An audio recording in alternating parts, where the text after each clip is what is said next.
നമസ്കാരം. Goodness evening ന്യൂസിലേക്ക് സ്വാഗതം. പ്രധാന വാർത്തകൾ. മേയർ ആര്യ രാജേന്ദ്രന്റെ പെരുമാറ്റം അഹങ്കാരം നിറഞ്ഞത്. CPM യോഗത്തിൽ രൂക്ഷ വിമർശനം. IPC CRPC ഇനിയില്ല. രാജ്യത്ത് പുതിയ ക്രിമിനൽ നിയമങ്ങൾ നിലവിൽ വന്നു. ഗാസയിൽ കൂടുതൽ പ്രദേശങ്ങൾ വളഞ്ഞ് ഇസ്രയേൽ ടാങ്കുകൾ. ആക്രമണം ശക്തം. KCBC പ്രോ ലൈഫ് സമിതിയുടെ കേരള മാർച്ച് ഫോർ ലൈഫ് ജീവസംരക്ഷണ സന്ദേശയാത്ര ജൂലൈ 2 ആരംഭിക്കും. യൂറോ കപ്പിൽ ഇംഗ്ലണ്ടും സ്പെയിനും, കോപ്പയിൽ അർജന്റീനയും ക്വാർട്ടറിൽ കടന്നു. വാർത്തകൾ വിശദമായി. തിരുവനന്തപുരം മേയർ ആര്യ രാജേന്ദ്രനും ഭർത്താവ് സച്ചിൻ ദേവ് MLAക്കുമെതിരെ CPM ജില്ലാ കമ്മിറ്റിയിൽ രൂക്ഷ വിമർശനം. ഇരുവരുടെയും പെരുമാറ്റം ജനങ്ങൾക്കിടയിൽ അവമതിപ്പ് ഉണ്ടാക്കിയെന്നും രണ്ടുപേരും പക്വത കാണിച്ചില്ലെന്നും മുതിർന്ന നേതാക്കൾ പറഞ്ഞു. ബസ്സിലെ മെമ്മറി കാർഡ് കിട്ടാതിരുന്നത് ഭാഗ്യമായെന്നും ഇല്ലെങ്കിൽ പാർട്ടി കുടുങ്ങുമായിരുന്നുവെന്നും ചില അംഗങ്ങൾ വ്യക്തമാക്കി. സ്പീക്കർ AN ഷംസീറിനെതിരെയും ജില്ലാ കമ്മിറ്റിയിൽ രൂക്ഷ വിമർശനമുണ്ടായി. സ്പീക്കർക്ക് തലസ്ഥാനത്തെ ചില ബിസിനസ്സുകാരുമായുള്ള ബന്ധം കമ്മ്യൂണിസ്റ്റ് രീതിക്ക് ചേരാത്തതെന്ന് അംഗങ്ങൾ പറഞ്ഞു. സാധാരണ മനുഷ്യർക്ക് മുഖ്യമന്ത്രിയുടെ ഓഫീസിൽ പ്രവേശനമില്ല. മുൻപ് പാർട്ടി നേതാക്കൾക്ക് മുഖ്യമന്ത്രിയെ കാണാമായിരുന്നു. ഇപ്പോൾ അതിനും സാധിക്കില്ല. 3 മണിക്ക് ശേഷം ജനങ്ങൾക്ക് കാണാനുള്ള അനുവാദവും ഇപ്പോൾ ഇല്ല. മുഖ്യമന്ത്രി പാർട്ടി പ്രവർത്തകരുടെ മുന്നിൽ ഇരുമ്പുമറ തീർക്കുന്നത് എന്തിനാണെന്നും അവർ ചോദിച്ചു. മകൾക്കെതിരായ ആരോപണത്തിൽ മുഖ്യമന്ത്രി എന്തിനു മൗനം പാലിച്ചുവെന്ന് അംഗങ്ങൾ ചോദിച്ചു. കോടിയേരി ബാലകൃഷ്ണനെ പോലെ നിയമം നിയമത്തിന്റെ വഴിക്ക് പോകണമെന്ന് പറയുന്നത് എന്തുകൊണ്ടാണ്? മുഖ്യമന്ത്രി മറുപടി പറയാത്തത് സംശയങ്ങൾക്കിടയാക്കിയെന്നും അംഗങ്ങൾ പറഞ്ഞു. മന്ത്രി റിയാസ് കടകംപള്ളി തർക്കത്തിലും ജില്ലാ കമ്മിറ്റിയിൽ കടുത്ത വിമർശനമുണ്ടായി. വികസന പ്രവർത്തനങ്ങളിൽ ഉത്തരവാദിത്തപ്പെട്ടവർ വിമർശനം ഉന്നയിച്ചാൽ അദ്ദേഹത്തെ കോൺട്രാക്ടറുടെ ബിനാമിയാക്കുന്നത് ശരിയാണെന്നും ചിലർ ചോദിച്ചു. വിൽപ്പന കരാർ ലംഘിച്ചതിന് സംസ്ഥാന പോലീസ് മേധാവി ദർവേഷ് സാഹിബിന്റെയും ഭാര്യയുടെയും പേരിലുള്ള 10.8 സെന്റ് ഭൂമി ജപ്തി ചെയ്യാൻ കോടതി ഉത്തരവ്. തിരുവനന്തപുരം സബ് കോടതിയാണ് ഉത്തരവിട്ടത്. തിരുവനന്തപുരം സ്വദേശി ഉമർ ഷെരീഫ് നൽകിയ പരാതിയിലാണ് ഉത്തരവ്. അഡ്വാൻസ് വാങ്ങിയ 30 ലക്ഷം രൂപ തിരിച്ചു നൽകിയില്ലെന്നും DGPയും ഭാര്യയും ചേർന്നാണ് പണം വാങ്ങിയതെന്നും ഹർജിക്കാരൻ പറയുന്നു. 2023 ജൂൺ 23 കരാർ വെച്ചിരുന്നു. 2 മാസമായിരുന്നു കാലാവധി. ആദ്യഘട്ടത്തിൽ 15 ലക്ഷമാണ് കൊടുത്തത്. 2 തവണയായി 25 ലക്ഷം ഭാര്യയുടെ അക്കൗണ്ടിലേക്ക് ട്രാൻസ്ഫർ ചെയ്തു. 5 ലക്ഷം പണമായി വേണമെന്നാവശ്യപ്പെട്ടതിനാൽ DGPയുടെ ചേംബറിൽ പോയി കൊടുത്തു. വീണ്ടും പണം ആവശ്യപ്പെട്ടപ്പോൾ നടത്തിയ അന്വേഷണത്തിലാണ് സ്ഥലം ആൽത്തറ SBI ബ്രാഞ്ചിൽ 26 ലക്ഷം ബാധ്യതയുണ്ടെന്ന് അറിഞ്ഞത്. ഇതിന്റെ അടിസ്ഥാനത്തിൽ കരാറിൽ നിന്ന് പിന്മാറുകയും കോടതിയെ സമീപിക്കുകയായിരുന്നു എന്നാണ് വിവരം. എന്നാൽ ഭൂമി ഇടപാടിൽ ഒരു പിന്മാറലും നടന്നിട്ടില്ലെന്ന വിശദീകരണവുമായി DGP രംഗത്തെത്തി. സുതാര്യമായ ഇടപാടാണ് നടന്നിട്ടുള്ളത്. കൃത്യമായ കരാറോടെയാണ് ഭൂമി ഇടപാട് നടന്നിരിക്കുന്നത്. കരാറുകാരൻ മുൻകൂറായി പണം തന്ന ശേഷം ഭൂമിയിൽ മതിൽ കെട്ടി. എന്നാൽ കരാറുണ്ടായി 3 മാസം പിന്നിട്ടിട്ടും ബാക്കി പണം തരാൻ തയ്യാറായില്ല. ബാക്കി പണം ചോദിച്ചപ്പോൾ മുൻകൂറായി തന്ന പണം തിരികെ ചോദിക്കുന്ന നടപടിയാണ് ഉണ്ടായത്. മുൻകൂറായി നൽകിയ പണം തിരികെ വേണമെങ്കിൽ ഭൂമി വിറ്റ ശേഷം തരാമെന്നാണ് പറയുന്നത്. എന്നാൽ പരാതിക്കാരൻ കോടതിയെ സമീപിക്കുകയായിരുന്നുവെന്ന് DGP വിശദീകരണം നൽകി. രാജ്യത്ത് പുതിയ ക്രിമിനൽ നിയമങ്ങൾ നിലവിൽ വന്നു. 164 വർഷം പഴക്കമുള്ള ഇന്ത്യൻ ശിക്ഷാ നിയമം അടക്കമുള്ള 3 നിയമങ്ങൾ ഇതോടെ ചരിത്രമായി. IPCക്ക് പകരമായി ഭാരതീയ ന്യായ സംഹിത, CRPCക്ക് പകരമായി ഭാരതീയ നാഗരിക് സുരക്ഷാ സംഹിത, ഇന്ത്യൻ തെളിവ് നിയമത്തിന് പകരമായി ഭാരതീയ സാക്ഷ്യ അധീനിയവുമാണ് നിലവിൽ വന്നത്. ഇന്നു മുതൽ പരാതികളിൽ കേസ് രജിസ്റ്റർ ചെയ്യുന്നതും തുടർ നടപടികൾ സ്വീകരിക്കുന്നതുമൊക്കെ പുതിയ നിയമവ്യവസ്ഥ പ്രകാരമായിരിക്കും. എല്ലാ കുറ്റകൃത്യങ്ങളിലും നിലവിലെ നിയമപ്രകാരമായിരിക്കും നടപടി.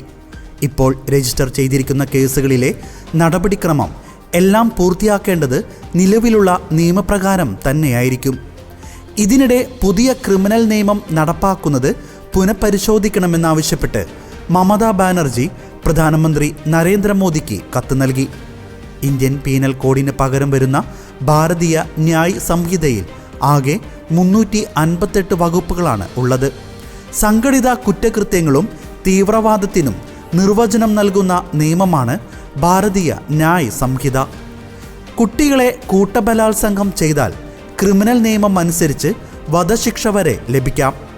വിവാഹ വാഗ്ദാനം നൽകി ലൈംഗിക അതിക്രമത്തിന് വിധേയമാക്കുന്നത് ഭാരതീയ ന്യായ സംഹിത അനുസരിച്ച് ക്രിമിനൽ കുറ്റമാകും. ആൾക്കൂട്ട ആക്രമണവും പുതിയ കുറ്റമാണ്. സാമൂഹിക സേവനമാണ് BNS അനുസരിച്ച് കൂട്ടിച്ചേർക്കപ്പെട്ട പുതിയ ശിക്ഷ. BNS അനുസരിച്ച് ജെൻഡർ എന്ന നിർവചനത്തിൽ ട്രാൻസ്ജെൻഡർ വ്യക്തികൾ കൂടി ഉൾപ്പെടും. 152 വകുപ്പ് അനുസരിച്ച് രാജ്യത്തിൻ്റെ പരമാധികാരത്തെയും അഖണ്ഡതയെയും ബാധിക്കുന്ന പ്രവൃത്തി എന്ന കുറ്റം. ശിക്ഷ ജീവപര്യന്തം വരെ. ഭാരതീയ നാഗരിക് സുരക്ഷാ സംഹിത അഥവാ BNSS ആണ് ക്രിമിനൽ കേസുകളിലെ നടപടിക്രമം സംബന്ധിച്ച പുതിയ നിയമം. കുറ്റകൃത്യം രജിസ്റ്റർ ചെയ്യുന്നതും അന്വേഷണവും മുതൽ വിചാരണ പൂർത്തിയാക്കി ശിക്ഷ നടപ്പാക്കുന്നതുവരെയുള്ള നടപടിക്രമങ്ങൾ BNSSൽ നിർവചിച്ചിട്ടുണ്ട്. അന്വേഷണത്തിലും വിശദമായ മാർഗനിർദ്ദേശങ്ങൾ BNSS നൽകുന്നു. അതിക്രൂര കുറ്റകൃത്യങ്ങളുടെ ക്രൈം സീനുകൾ ദൃശ്യവൽക്കരിക്കണം. അന്വേഷണത്തിന് കരുത്ത് പകരാനും അതിജീവിതർക്ക് സംരക്ഷണം നൽകാനും പുതിയ ക്രിമിനൽ നിയമങ്ങൾ വഴി കഴിയും. ഇലക്ട്രോണിക് രൂപത്തിൽ ലഭിച്ച സാക്ഷിമൊഴികളും തെളിവായി പരിഗണിക്കും. തെളിവുകൾ സൂക്ഷിക്കുന്നതിൽ ഭാരതീയ സാക്ഷ്യ അധിനിയം കൂടുതൽ മാർഗനിർദ്ദേശങ്ങൾ നൽകുന്നു. നീറ്റ് UG പരീക്ഷാ ക്രമക്കേടുമായി ബന്ധപ്പെട്ട് ഗുജറാത്തിലെ ഗോധ്രയിലെ സ്വകാര്യ സ്കൂൾ ഉടമയെ CBI അറസ്റ്റ് ചെയ്തതായി ദേശീയ മാധ്യമങ്ങൾ റിപ്പോർട്ട് ചെയ്തു. ജയ് ജലറാം സ്കൂൾ ഉടമ ദീക്ഷിത് പട്ടേലിനെയാണ് വസതിയിൽ നിന്ന് CBI സംഘം അറസ്റ്റ് ചെയ്തത്. അതേസമയം നീറ്റിൽ അറസ്റ്റ് തുടരുന്നതിനിടെ പുനഃപരീക്ഷാ ഫലം പ്രഖ്യാപിച്ച് ദേശീയ ടെസ്റ്റിംഗ് ഏജൻസി.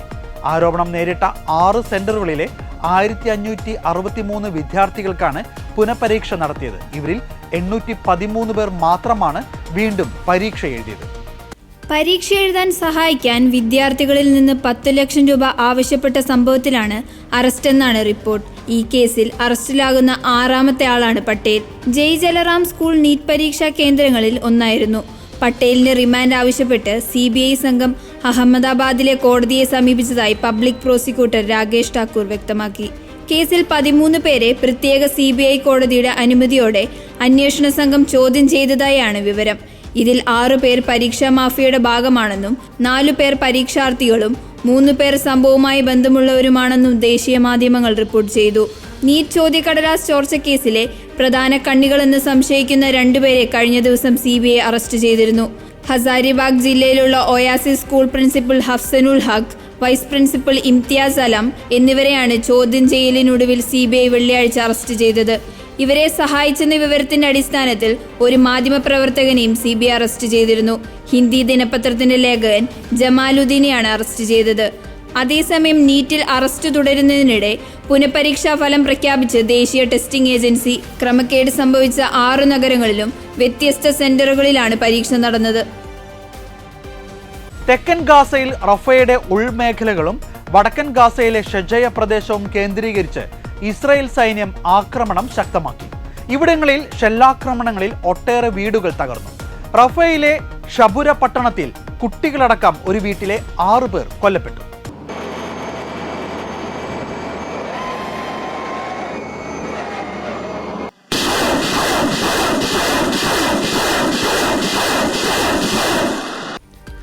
സെൻട്രൽ റഫയിലെ അൽ ഔദ പള്ളിക്ക് സൈന്യം തീയിട്ടു.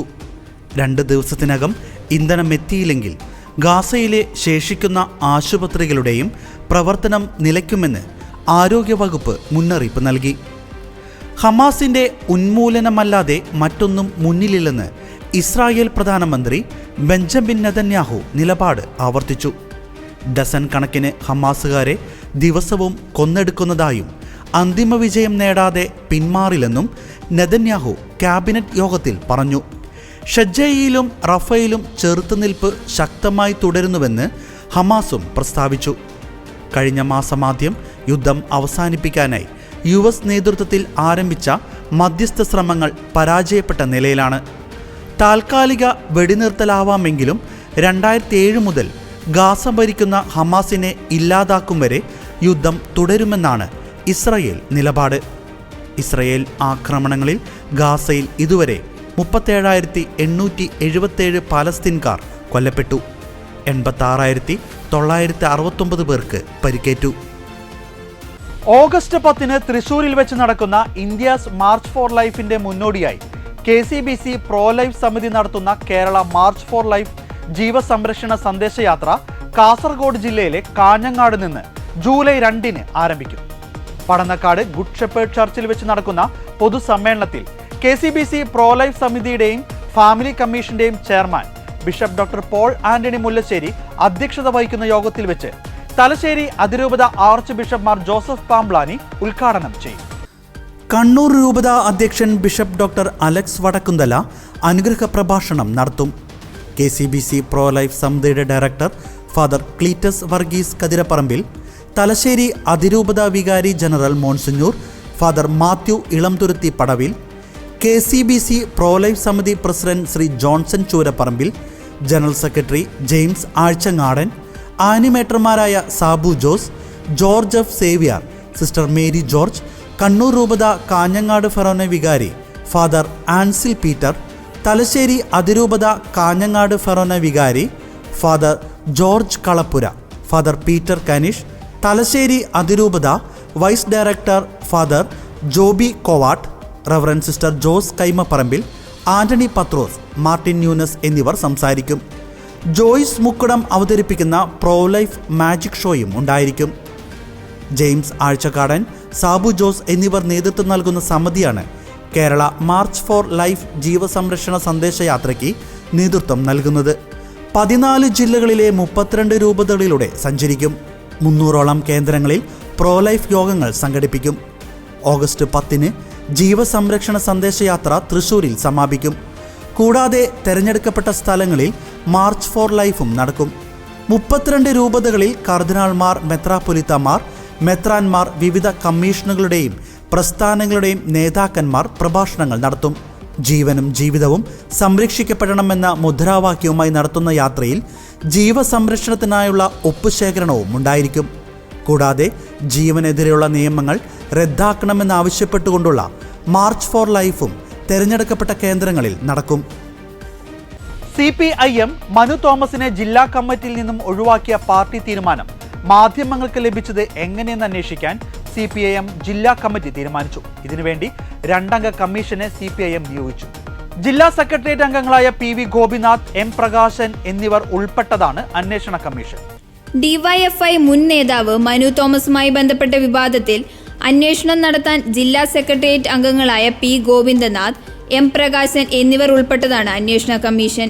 നേരത്തെ സോഷ്യൽ മീഡിയയിലടക്കം മനു തോമസ് പാർട്ടിക്കെതിരെ നടത്തിയ വെളിപ്പെടുത്തൽ വലിയ വിവാദങ്ങൾക്കിടയാക്കിയിരുന്നു. P ജയരാജനെ പ്രതിസ്ഥാനത്ത് നിർത്തിയായിരുന്നു മുൻ DYFI നേതാവിന്റെ വെളിപ്പെടുത്തൽ. പാർട്ടിയിൽ ഗ്രൂപ്പ് ഉണ്ടാക്കാൻ P ജയരാജൻ ശ്രമിച്ചുവെന്നും മകനെയും കൊട്ടേഷൻകാരെയും ഉപയോഗിച്ച് ജയരാജൻ വിദേശത്തും സ്വത്ത് കച്ചവടങ്ങൾ നടത്തിയെന്നും മനു തോമസ് ആരോപിച്ചിരുന്നു. TP ചന്ദ്രശേഖരൻ വധവും ഷുഹൈബ് വധവും പാർട്ടിക്ക് പറ്റിയ തെറ്റായ തീരുമാനമാണെന്ന് മനു തോമസ് സോഷ്യൽ മീഡിയയിലൂടെ വിമർശിച്ചിരുന്നു. ഇതിനെതിരെ P ജയരാജന്റെ മകൻ ജെയിൻ P രാജ് മനു തോമസിന്റെ പേരിൽ മാനനഷ്ട കേസ് ഫയൽ ചെയ്തിരുന്നു.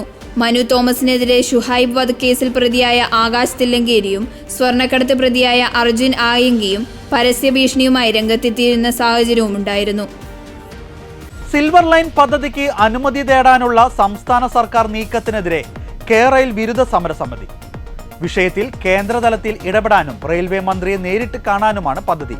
സിൽവർ ലൈൻ പദ്ധതിക്ക് അനുമതി നൽകണമെന്നാവശ്യപ്പെട്ട് സംസ്ഥാന സർക്കാർ വീണ്ടും കേന്ദ്രത്തെ സമീപിച്ച പശ്ചാത്തലത്തിലാണ് സമരസമിതിയും പ്രവർത്തനങ്ങൾ സജീവമാക്കുന്നത്. സമരസമിതി ഒപ്പുശേഖരണം നടത്തി. തയ്യാറാക്കിയ ഭീമഹർജി ഉടൻ കേന്ദ്ര റെയിൽവേ മന്ത്രിക്ക് സമർപ്പിക്കും. കേന്ദ്ര ധനമന്ത്രിയെ കണ്ട് അനുമതി നൽകരുതെന്ന് ആവശ്യപ്പെടാനും തീരുമാനമുണ്ട്. കേരളത്തിൽ നിന്നുള്ള 19 UDF BJP MPമാരുടെ സാന്നിധ്യത്തിൽ കേന്ദ്രമന്ത്രിമാരെ കാണാനാണ് തീരുമാനം. തദ്ദേശ നിയമസഭാ തിരഞ്ഞെടുപ്പുകൾക്ക് മുൻപ് സമരപരിപാടികൾ സംഘടിപ്പിക്കാനും തീരുമാനിച്ചു. പുതിയ കേന്ദ്രമന്ത്രിസഭ അധികാരമേറ്റതിന് പിന്നാലെയാണ് സിൽവർ ലൈൻ അനുമതി തേടി സംസ്ഥാന സർക്കാർ കേന്ദ്രത്തെ സമീപിക്കുന്നത്. കേന്ദ്ര ധനമന്ത്രി നിർമ്മല സീതാരാമൻ പ്രീ ബജറ്റ് ചർച്ചകളുടെ ഭാഗമായി വിളിച്ചു ചേർത്ത സംസ്ഥാന ധനമന്ത്രിമാരുടെ യോഗത്തിലാണ് മന്ത്രി KN ബാലഗോപാൽ ആവശ്യമുന്നയിച്ചത്. സിൽവർ ലൈന് പുറമെ സംസ്ഥാന സർക്കാരിന്റെ ധനപ്രതിസന്ധി മറികടക്കാനുള്ള ആവശ്യങ്ങളും മുന്നോട്ട് വെച്ചിരുന്നു. 2 വർഷത്തേക്ക് പ്രത്യേക സാമ്പത്തിക സഹായമായി 24,000 കോടിയുടെ പാക്കേജും കടമെടുപ്പ് പരിധി GSTPയുടെ 3.5% ഉയർത്തണമെന്നായിരുന്നു ആവശ്യങ്ങൾ. കേരളത്തിന്റെ എക്കാലത്തെയും ആവശ്യമായ റബ്ബറിന്റെ താങ്ങുവില വർധനവും ലിസ്റ്റിലുണ്ടായിരുന്നു. റബ്ബറിന്റെ താങ്ങുവില 250 രൂപയാക്കണമെന്നാണ് ആവശ്യം. വിഴിഞ്ഞം തുറമുഖത്തിനായി 5,000 കോടിയുടെ വിസിൽ പാക്കേജും ആവശ്യപ്പെട്ടിരുന്നു. കേന്ദ്ര ആവിഷ്കൃത പദ്ധതികളുടെ കേന്ദ്രവിഹിതം 75% ആക്കണമെന്നും ക്ഷേമ പെൻഷൻ, ഭവന നിർമ്മാണ പദ്ധതികളെ കേന്ദ്രവിഹിതം കൂട്ടണമെന്നും കേരളം ആവശ്യപ്പെട്ടു. കേരളത്തിൽ ജൂലൈ 4 വരെ ഒറ്റപ്പെട്ടയിടങ്ങളിൽ ഇടിമിന്നലോട് കൂടിയ മഴയ്ക്ക് സാധ്യതയുണ്ടെന്ന് കേന്ദ്ര കാലാവസ്ഥാ വകുപ്പ് അറിയിച്ചു. കണ്ണൂർ, കാസർഗോഡ് ജില്ലകളിൽ ഇന്ന് യെല്ലോ അലർട്ടാണ്. ഒറ്റപ്പെട്ട ശക്തമായ മഴയ്ക്കുള്ള സാധ്യതയാണ് പ്രവചിക്കപ്പെട്ടിരിക്കുന്നത്. 24 മണിക്കൂറിൽ 64.5 മില്ലിമീറ്റർ മുതൽ 115.5 മില്ലിമീറ്റർ വരെ മഴ ലഭിക്കുന്ന സാഹചര്യത്തെയാണ് ശക്തമായ മഴ എന്നതുകൊണ്ട് അർത്ഥമാക്കുന്നത്.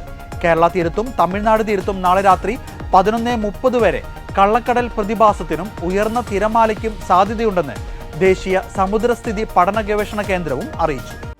അടുത്ത 3 മണിക്കൂറിൽ കേരളത്തിലെ തൃശൂർ ജില്ലയിൽ ഒറ്റപ്പെട്ടയിടങ്ങളിൽ അതിശക്തമായ മഴയ്ക്കും മണിക്കൂറിൽ 40 കിലോമീറ്റർ വരെ വേഗതയിൽ വീശിയേക്കാവുന്ന ശക്തമായ കാറ്റിനും സാധ്യതയുണ്ട്.